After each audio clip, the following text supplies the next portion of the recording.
Hello friends, कैसे हैं? तो मैं सलिंदर सिंह। देखिए फ्रेंड्स, आज की इस वीडियो में हम बात करेंगे किसी भी एग्जाम को क्रैक करने के लिए हमें कौन सी बातों का ध्यान रखना चाहिए। इसमें हम कोई एनटीए नेट, यूपीएससी या किसी भी एचपीएससी, आरपीएससी, किसी भी एग्जाम की नहीं, हम सभी एग्जाम की बात करेंगे। अगर आपको लगता है कि आपको कोई एग्जाम क्रैक करना है तो ये स्टेप फॉलो कीजिए, आप एग्जाम क्रैक करेंगे।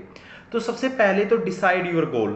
फर्स्ट ऑफ ऑल, सबसे पहले क्या होता है कि हमें अपनी मंजिल को चुनना होता है कि हमें दिल्ली जाना है, हमें लाहौर जाना है, हमें अमेरिका जाना है, कहाँ जाना है ना। सबसे पहले डिसाइड योर गोल कि हमें यूपीएससी क्रैक करना है, हमें एनटीए नेट क्रैक करना है, हमें नीट क्रैक करना है, हमें क्रैक क्या करना है, कौन सा गोल है जो हम अचीव करना चाहते हैं। सबसे पहले अपनी मंजिल तय कीजिए, ठीक है। और मंजिल तय करने के बाद आपने मंजिल तय कर लिया कि मुझे यूपीएससी करना है, एनटीए करना है, नीट करना है, जो भी एग्जाम आपको क्रैक करना है, सबसे पहले आपने वो तय कर लिया, ठीक है। सबसे पहले डिसाइड कर लीजिए। और डिसाइड करने से पहले क्या होता है कि इसमें अपनी एनर्जी, अपना पोटेंशियल और अपने आप को भी चेक कर लीजिए, क्योंकि कई बार क्या होता है कि हम सोसाइटी के प्रेशर से क्या करते हैं, गोल डिसाइड नहीं करते, हम गोल के पीछे लग लेते हैं, क्योंकि हमें लगता है कि यार यूपीएससी की तैयारी करने से हमारी सोसाइटी में रिस्पेक्ट ज़्यादा होता है। कई बार ये सोचते हैं कि हम ये सब्जेक्ट ले लेते तो हमारी सोसाइटी में क्या होगा, हमारी इज्जत ज़्यादा होता है। हमें क्या करना है, जो हमारी कैपेसिटी है उसके कैपेसिटी को बढ़ाया घटाया जा सकता है, लेकिन हमें पता होता है कि हम किस चीज़ के लिए बने हैं। अगर हमें ये नहीं पता है कि हम किस चीज़ के लिए बने हैं, हमारी पोटेंशियल क्या है, हमारी एनर्जी कितनी है, तो अगर ये हमें नहीं पता तो किसको पता होगा? दूसरा थोड़ी बता सकता है। हम दूसरों के मोटिवेशन लेक्चर देखते रहते हैं कि how to decide your goal, है ना। तो how to decide your goal, how मतलब दूसरा हमें बता रहा है कि उसको क्या पता आपके मन में क्या चलता है, आपका इंटरेस्ट क्या है ना, आपको किस चीज़ में खुशी मिलती है। तो आप डिसाइड उस गोल को कीजिए जिससे आपकी खुशी जुड़ी है, जहाँ से आपको किक मिलती है। क्या होता है? जहाँ से आपको किक मिलती है। जहाँ से आपको किक नहीं मिलेगी तो क्या होगा, जिस चीज़ में हमारा इंटरेस्ट नहीं हो। कई बार आप देखिए कि हम जो कुछ मूवी देखते हैं, जिस मूवी में हमारा इंटरेस्ट नहीं होता तो हमें उसमें नींद आने लग जाती है, और जिस मूवी में हमारा इंटरेस्ट होता है वो मूवी, हम चाहे वो 5 घंटे की हो, 10 घंटे की हो, 1 घंटे की हो, हम पूरे इंटरेस्ट से उसको देखते हैं। तो इंटरेस्ट जरूरी है, उसमें किक मिलना जरूरी है। तो सबसे पहले डिसाइड योर गोल, देन उस गोल के ऊपर जाने के लिए हमें एक रास्ता चुनना है। रास्ता क्या होता है किसी भी गोल को प्राप्त करने के लिए? एग्जाम में अगर हम बात करें उस रास्ते की, तो उसका रास्ता होता है हमारा सिलेबस। तो जो सिलेबस है, हमें उसकी पूरी समझ होनी चाहिए। हम लग लेते हैं एग्जाम को क्रैक करने के लिए, 5 से 1 साल लग गया, 2 लग गया, कुछ को तो 5 से, कुछ मैंने ऐसे दोस्त देखे मेरे, वो यूपीएससी की तैयारी कर रहे थे, वो 7 साल तक दिल्ली मुखर्जी नगर और राजेंद्र नगर बैठ के आ गए, उनका कुछ हुआ नहीं, क्योंकि उनको क्लियर नहीं था कि उनको क्या करना है। बहुत लोगों को होता है, कुछ लोग नीट या जेई की तैयारी करने के लिए कोटा में 5-5, 6-6 साल लगाते हैं, उसके बाद वो यूक्रेन से एमबीए करने जाते हैं।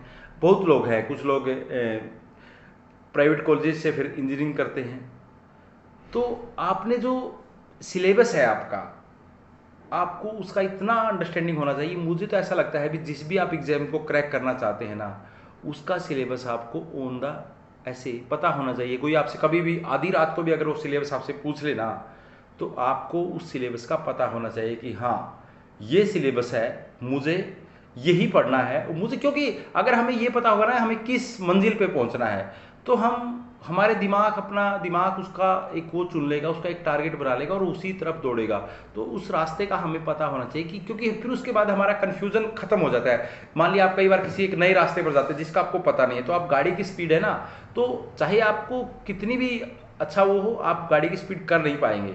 लेकिन अगर आपको जिस रास्ते का आपको पूरा पता है, उसके ऊपर आप गाड़ी स्मूथली चला पाएंगे। मेरा कहने का मतलब ये है, अगर आपको पूरा सिलेबस आपका क्लियर है कि उस एग्जाम का सिलेबस क्या होने वाला है, उसमें क्या आने वाला है और क्या पूछने वाला है, तो उसके बाद आप स्मूथली उसकी तैयारी कर सकते हैं।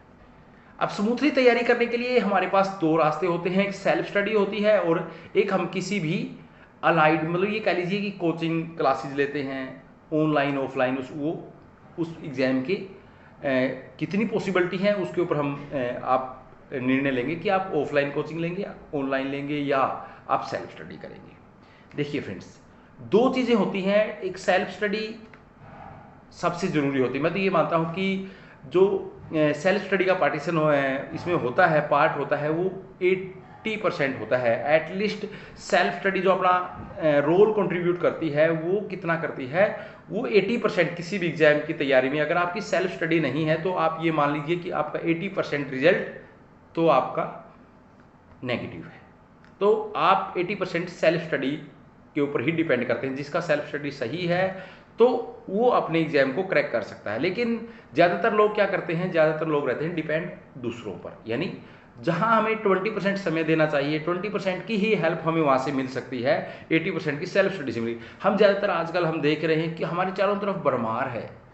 चाहे आप यूपीएससी क्रैक कर लो, चाहे आप नीट जेई क्रैक कर लो, आप नेट जेआरएफ कर लो, कोई भी एग्जाम क्रैक कराने के लिए आपके पास भरमार है। इतने सारे टेलीग्राम चैनल हैं, इतने सारे यूट्यूब चैनल हैं, इतने सारे फेसबुक के ग्रुप हैं, ट्विटर है, इंस्टाग्राम है, हर जगह नॉलेज बंट रही है।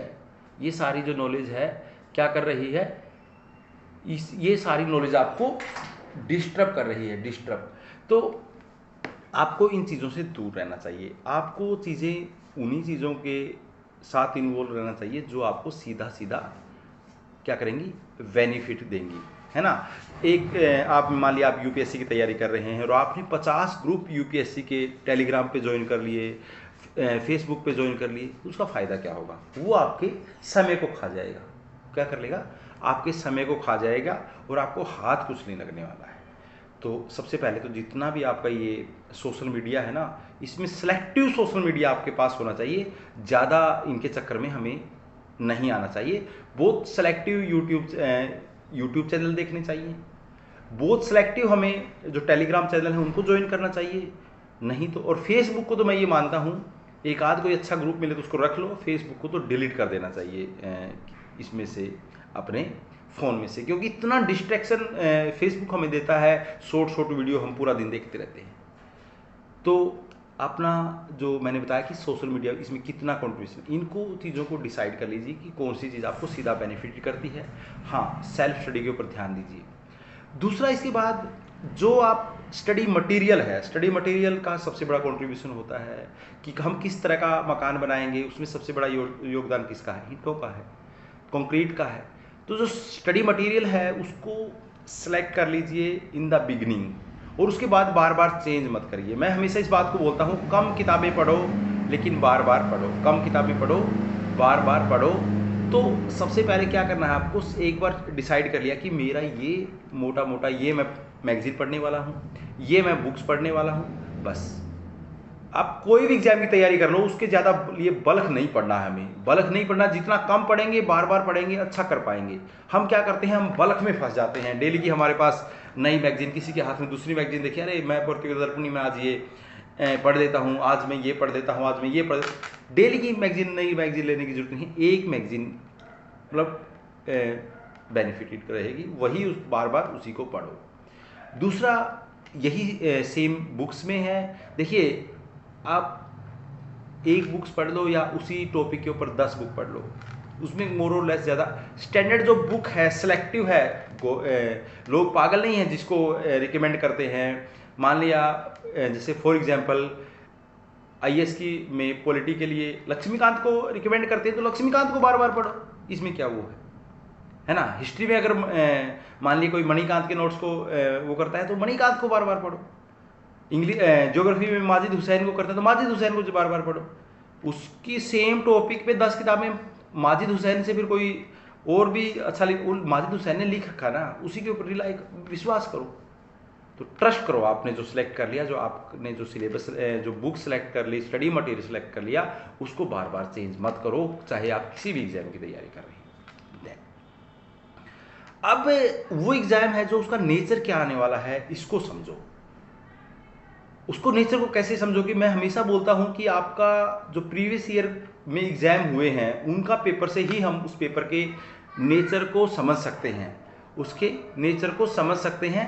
तो सबसे ज़्यादा एक बार क्या है कि आप जब तैयारी शुरू कर रहे हैं, फर्स्ट मंथ जो आपका होगा वो केवल और केवल आपके उसके प्रीवियस ईयर क्वेश्चन पेपर बैठ के पढ़िए, 1 बार 10 बार। तो प्रीवियस ईयर क्वेश्चन पेपर को बार बार बैठ के पढ़ो लगातार। तो आप इधर उधर मत जाइए, उनको लगातार पढ़ते रहिए, जिससे आपको क्वेश्चन का नेचर समझ में आ जाएगा, क्वेश्चन का स्टैंडर्ड समझ में आ जाएगा।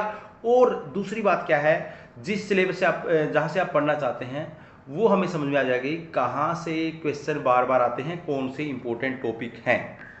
अब आपने ये जान लिया कि आपका स्टडी मटेरियल सिलेक्ट हो गया, आपका सोशल मीडिया सिलेक्ट हो गया, देन आपने प्रीवियस ईयर क्वेश्चन कर लिया और आपका इंपॉर्टेंट टॉपिक भी सिलेक्ट हो गया। उसके बाद आप क्या करेंगे, उसके बाद नेक्स्ट 3 मंथ मैं किसी भी एग्जाम को क्रैक करने के लिए मानता हूँ कि एटलीस्ट 1 ईयर हमें देना चाहिए। 1 ईयर मतलब 1 ईयर में हम परफेक्ट हो सकते हैं। 1 ईयर से ज़्यादा अगर हम नहीं कर पा रहे तो हम नहीं कर पाएंगे।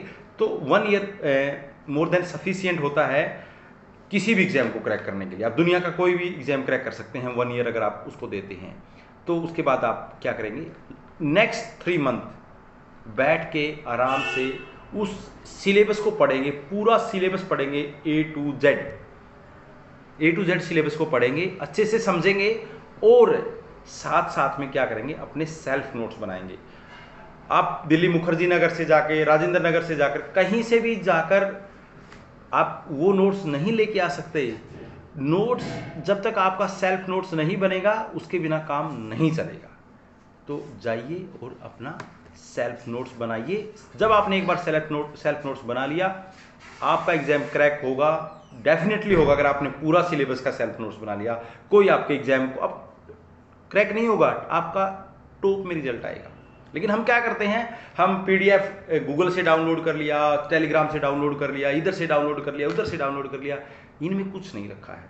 मैं तो हमेशा इस बात के पूरा मतलब कहते हैं खिलाफ ही रहता हूँ कि इधर उधर से डाउनलोड करके गोद लिए बच्चे से कुछ काम चलने वाला नहीं है, खुद से ही चलने वाला है। तो सेल्फ नोट्स बनाइए, उसके बिना काम चलेगा नहीं, है ना। तो सेल्फ नोट मस्ट है, सेल्फ नोट्स के बिना आपका काम चलने वाला नहीं है। सेल्फ नोट्स बनाइए और पूरा सिलेबस का अगर आपने सेल्फ नोट्स बना लिया तो बना लिया। और जो नेक्स्ट जो सबसे ज़रूरी चीज़ है वो अपने आप को फोकस रखिए। मैं किसी भी एग्जाम को क्रैक करने में जो फोकस है उसका सबसे बड़ा कंट्रीब्यूशन मानता हूँ। हमने कई बार, हम जब छोटे थे तो हम वो क्या करते थे, एक लेंस से हम कागज़ को फूंकते थे ना, ऐसे लेंस लगा के कागज़ की सूर्य की किरण का फोकस करते थे उसके ऊपर। अब उससे क्या होता था कि अगर हम उस लेंस से हम 2 से 3 मिनट में उस कागज़ को जला देते थे। लेकिन अगर आप लेंस को इधर से उधर 10 घंटे करते रहें, 10 दिन करते रहें, 10 वर्ष करते रहें, तो कागज़ जलने वाला नहीं है। कहने का मतलब जब तक आपका फोकस नहीं होगा आप कुछ अचीव करने वाले नहीं हैं। मान लिया आप पढ़ रहे हैं लेकिन आपका ध्यान कहीं और दोस्तों में भटक रहा है, कहीं पार्टी कर रहा है, कहीं कुछ कर रहा है, टूर पे गया हुआ है, या किसी और ही समस्या में है, किसी फैमिली की प्रॉब्लम में है, कोई फ़ायदा नहीं है। आपको फोकस करना है। एटलीस्ट आप पूरे जीवन खुश रहने के लिए 1 ईयर अपने आप को दे के देखिए, उसके बाद के जो रिजल्ट होंगे आप लाइफ लॉन्ग हैप्पी रहेंगे, खुश रहेंगे, जो जीवन में अचीव करना चाहेंगे वो अचीव भी कर लेंगे, है ना। तो फोकस रहिए, विदाउट फोकस कुछ होने वाला नहीं है। बिल्कुल एक जगह कॉन्सेंट्रेट रहिए, हमेशा पॉजिटिव रहिए। दिमाग में जब नेगेटिव विचार आते हैं तो हमारा दिमाग हार्ड होने लगता है और हमें कहते हैं ना, दिमाग में ड्राइनेस फील होने लगती है और हमें थकान हो जाती है। मतलब अपने आप जब हम कोई नेगेटिव चीज़ें सोचें, किसी के बारे में कभी भी कुछ नेगेटिव ना सोचें। मैं तो हमेशा इस बात पे कहता हूँ, किसी के बारे में ना नेगेटिव सोचें, उससे होने वाला कुछ नहीं है। हमेशा अपने बारे में पॉजिटिव सोचें, दूसरे के बारे में पॉजिटिव सोचें। अगर दूसरे के बारे में पॉजिटिव नहीं सोच सकते तो एटलीस्ट नेगेटिव ना सोचें, क्योंकि अगर आप किसी दूसरे के बारे में नेगेटिव सोचेंगे तो वो आपके बारे में ही आप डबल नेगेटिव सोच रहे हैं, ये आप बात मान के चलो। तो इन बातों का अगर आप ध्यान रखेंगे ना तो लाइफ लॉन्ग खुश रहेंगे, हर एग्जाम को क्रैक कर पाएंगे और हमेशा ही इन चीज़ों के ऊपर चलकर ही हम जो चाहें वो लाइफ में अचीव कर सकते हैं। अगर फ्रेंड्स ये वीडियो आपको अच्छा लगा है, ये जर्नल वीडियो है, किसी एक एग्जाम के लिए नहीं है, ये जीवन के लिए वीडियो है। जीवन में खुश रहिए, दूसरों के लिए आप अगर कुछ बेहतर कर पाओ तो करो, अगर नहीं कर पाओ तो अपनी जगह सही रहो, बस, है ना। अपनी जगह सही रहो और हमेशा अपने आप को मोटिवेट करो, दूसरों को भी मोटिवेट करते रहो साथ साथ में, और एनर्जेटिक रहिए, खुश रहिए, हैप्पी रहिए, स्वस्थ रहिए। और अगर ये वीडियो आपको अच्छा लगा है तो इसको लोगों के साथ भी शेयर कीजिए। आगे फिर हम कुछ ऐसे वीडियो और बनाएंगे। Thank you.